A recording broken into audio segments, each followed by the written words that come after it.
সাবেক উপদেষ্টা, বর্তমান এনসিপি নেতা এবং 24-এর বিপ্লবের অন্যতম নায়ক জনাব আসিফ মাহমুদের রাজনৈতিক ক্যারিয়ার হুমকির মুখে, প্রায় শেষ বলা যায়। আসিফ মাহমুদ এনসিপি করতে পারবেন, কিন্তু তাকে ভুগতে হবে, কিন্তু তিনি নির্বাচিত জনপ্রতিনিধি হতে পারবেন না, হতে দেওয়া হবে, এমনকি তাকে নির্বাচনে অযোগ্য ঘোষণা করা হতে পারে। এবং সেটা কিন্তু অলরেডি ঘটেছে। যেমন আসিফ মাহমুদ সংসদ নির্বাচন করতে পারেন নাই। কেন? আসিফ মাহমুদ এনসিপি থেকে যদি 5 জন নির্বাচনে প্রার্থী হয়, তাদের মধ্যে আসিফ মাহমুদ একজন হওয়ার কথা। নির্বাচনে প্রার্থী হওয়ার জন্য বেচারা উপদেষ্টাগিরি ছেড়েছে। তার মানে আসিফ মাহমুদ আগেই ফাঁদে পড়েছিলেন, তিনি আনলিমিটেড ফাঁদে আটকা আছে। হঠাৎ করে দেখছেন যে আসিফ মাহমুদের দুর্নীতি নিয়ে তোলপাড়। কেউ একদল দুদকে আসিফ মাহমুদের বিরুদ্ধে অভিযোগ দিয়েছে, দুদক আসিফ মাহমুদকে তলব করছে এবং আসিফ মাহমুদ তার এবং তার পরিবারের সব সদস্যদের ব্যাংক স্টেটমেন্ট জাতির সামনে সংবাদ সম্মেলন করে স্পষ্ট করছে। ওদিকে কালের কণ্ঠ, যেটাকে অনেকে বালের কণ্ঠ বলে, বসুন্ধরা মিডিয়া, আওয়ামী দোসর, ভারতের দালাল, তারা আসিফ মাহমুদের বিরুদ্ধে ধারাবাহিক রিপোর্ট করছে যে আসিফ মাহমুদ নাকি $10 বিলিয়ন দুর্নীতি করছে। যেটা অ্যামাউন্ট শুনলেই এটা মনে হয় যে কতটা হাস্যকর। উদ্ভট অনেক কথাবার্তা প্রচার করা হচ্ছে। এখন আসলে কি? জনগণ বিভ্রান্তিতে পড়েছে, বিশেষ করে জামাত শিবিরের লোকজন আরো বিভ্রান্তিতে পড়েছে। আসলে কি আসিফ মাহমুদ দুর্নীতি করেছে বা তার কি হবে? এগুলো কি সব মিথ্যা? আবার আসিফ মাহমুদের পাস্টও ভালো না। যেমন আপনাদের মনে আছে, একটু স্মরণ করিয়ে দিই, আসিফ মাহমুদ প্রথম আলোর খপ্পরে পড়েছিলেন তো অনেক আগে। গণঅভ্যুত্থানে বই লিখেছেন বিপ্লব নিয়ে। সেই বইতে সাদিক কায়েমরা যে ছবিতে ছিল, সাদিক কায়েম, জুনায়েদ, এদের ছবি ক্রপ করে কেটে দিয়েছে। প্রথম আলোর প্রকাশনী সংস্থা সেটা প্রকাশ করেছিল। এর মানে মাইনাসের রাজনীতি, বিপ্লবের স্টেক থেকে জামাতকে বাদ দেওয়ার যে রাজনীতি, এই খপ্পরে তো আসিফ মাহমুদ আগেই পড়েছিলেন।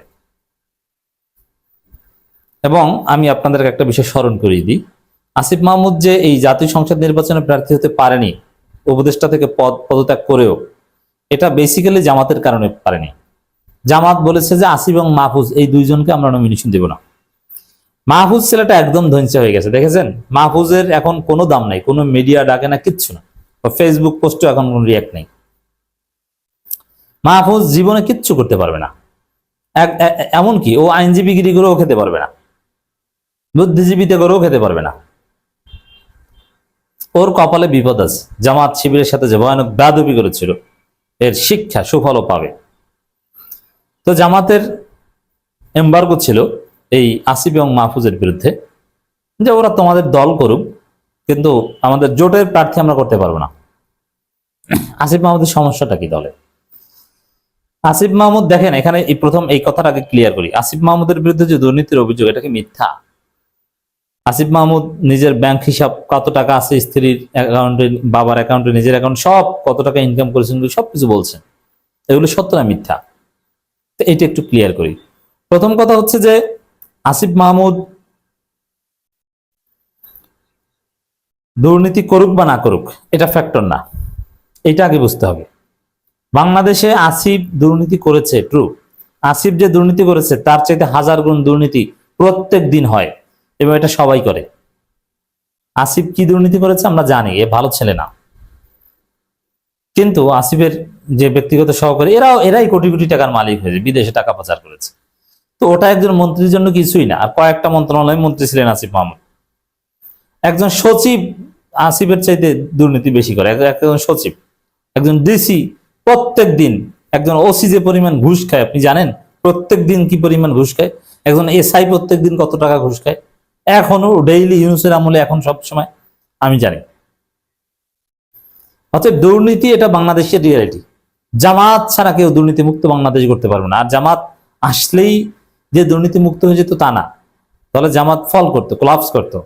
জামাতের এমপি মন্ত্রীরা দুর্নীতি করতো না, কিন্তু সচিবালয়, ডিসি অফিস, ইউনো অফিস, থানা, এগুলো থেকে দুর্নীতি দূর করতে জামাতের সময় লাগতো।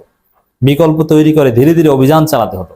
রাতারাতি করলে হয়তোবা অফিসাররা বিক্ষোভ করতো যে আমাদের দুর্নীতির অধিকার দাও, জামাত সরকার তোমাদের সাথে আমরা নাই, আমরা একটা টাকা খেতে পারবো না, এটা হয়? এই জন্য জামাত সময় নিত। দুর্নীতি দূর করা কঠিন জিনিস। অতএব দুর্নীতি করা এটা বাংলাদেশে দুর্নীতি এটা কমন বিষয়। জামাত ছাড়া সবাই দুর্নীতি করে, এবং এই যে জনগণ বিএনপিকে যারা ভোট দিয়েছে তারা জানে যারা দুর্নীতি করেছে, এবং সবাই মেনে নিয়েই তাকে ভোট দিয়েছে। দুর্নীতি বাংলাদেশে সহনশীল। আপনি মেয়ে বিয়ে দিবেন, আপনি জানেন যে তার ইনকাম 50,000 টাকা, তার মাসিক খরচ 2 লাখ টাকা, সরকারি চাকরি করে ছেলে, তারপরও তার কাছে মেয়ে বিয়ে দেন। এটাই বাংলাদেশের চরিত্র। অতএব দুর্নীতি করাটা সমস্যা না, এটা বাংলাদেশে অ্যাকসেপ্টেড। কিন্তু দুর্নীতিতে ফাঁসাটা হচ্ছে সমস্যা। এটা ঘটনাক্রমে কেউ ফাঁসে, আর কেউ দুর্নীতি করলে কিছু হয় না। দুর্নীতি করে এমপি হয়, আবার মন্ত্রী হয়। এই যে বিএনপির 59% এমপি ঋণ খেলাপি, এটা মহা দুর্নীতিবাজ, সবাই জানেন, তারপর এমপি হয়েছেন না। আবার এই যে বাংলাদেশে এই যে বিদ্যুৎ মন্ত্রী, বিদ্যুৎ জ্বালানি মন্ত্রী ইকবাল হাসান টুকু, এর মতো দুর্নীতিবাজ ইতিহাসে কম, আবার তাকেই এই মন্ত্রণালয় দেওয়া হয়েছে। মানে দুর্নীতি এটা কিছু না, আপনি যাই বলেন কোনো সমস্যা না। তারেক রহমান 10% থেকে শুরু করে কি না করেছে কে না জানে, তারপরে তিনি আজকে মাননীয় প্রধানমন্ত্রী। আমরা সবাই টান দিয়ে বলি, চারালি টান দিয়ে মাননীয় প্রধানমন্ত্রী, জামাত বলে, সবাই বলে, এবং এখন আর 10% আমরা কেউ বলি না। এটা দ্বারা কি বুঝালাম যে দুর্নীতি এটা কোনো সমস্যা না বাংলাদেশে। দুর্নীতি করলে কেউ প্রধানমন্ত্রী হওয়া, মন্ত্রী হওয়া, এমপি হওয়া, রাজনীতি করা আটকে যায় না। কিন্তু ডিপ স্টেট যাকে চায় তাকে দুর্নীতিতে ফাঁসিয়ে তার ক্যারিয়ার শেষ করে দেয়, আর যাকে চায় না সে বহাল তবিয়তে থাকে। খেলাটা হচ্ছে এই জায়গায়, বুঝতে পারছেন ঘটনা কি? যেমন এনসিপির তানভীর যে দুর্নীতি করেছে, ওরকম দুর্নীতি আরো অনেকে করেছে। কিন্তু ডিপ স্টেট চেয়েছিল, মিডিয়া চেয়েছিল, ওই মিডিয়া ডিপ স্টেট মিডিয়া একসাথে খেলে, বা ডিপ স্টেট মিডিয়ার মাধ্যমে খেলে। তানভীরকে ধরাতে চেয়েছিল, তানভীরকে ফাঁসিয়ে দিয়েছে। তানভীরের ক্যারিয়ার শেষ। এখন যতই দুদক সার্টিফিকেট সৎ লোক হোক, কোনো লাভ নাই, তানভীরের রাজনীতি শেষ। 400 কোটি টাকার দুর্নীতি, আসলে ছেলে এত টাকা দুর্নীতি করে না, হয়তো অল্প কিছু করেছে, কিন্তু তাকে এমন দুর্নীতিবাজ বানিয়ে দেওয়া হয়েছে, পাসপোর্ট সব জব্দ করা হয়েছে। অথচ এরকম দুর্নীতি এর চাইতে বেশি চান্দা খেয়েছে বিএনপির ছাত্ররা। এই কারণ বাজার থেকে এর চাইতে বেশি টাকা উঠিয়ে বিএনপির লোকজন খায়। কই দেখেছেন কিছু হতে হয়নি। আসিফ মাহমুদ যে দুর্নীতি করেছে, ওরকম দুর্নীতি সকাল সন্ধ্যা বাংলাদেশে এখনো চলে, ইউনূসের আমলে চলেছে। কিন্তু আসিফ ধরা খেয়েছে, ডিপ স্টেট আসিফকে টার্গেট করেছে, আসিফের বিরুদ্ধে লেগেছে। ডিপ স্টেট আসিফকে ব্ল্যাক লিস্টে রেখেছে, যে কারণে আসিফকে উঠতে দেবে না। আসিফ এই ডিপ স্টেটের আনলিমিটেড ফাদার। বাংলাদেশের রাজনীতি এতটা অসহায় নিরুপায়, ডিপ স্টেট যাকে ধরে সে আর উঠতে পারে না।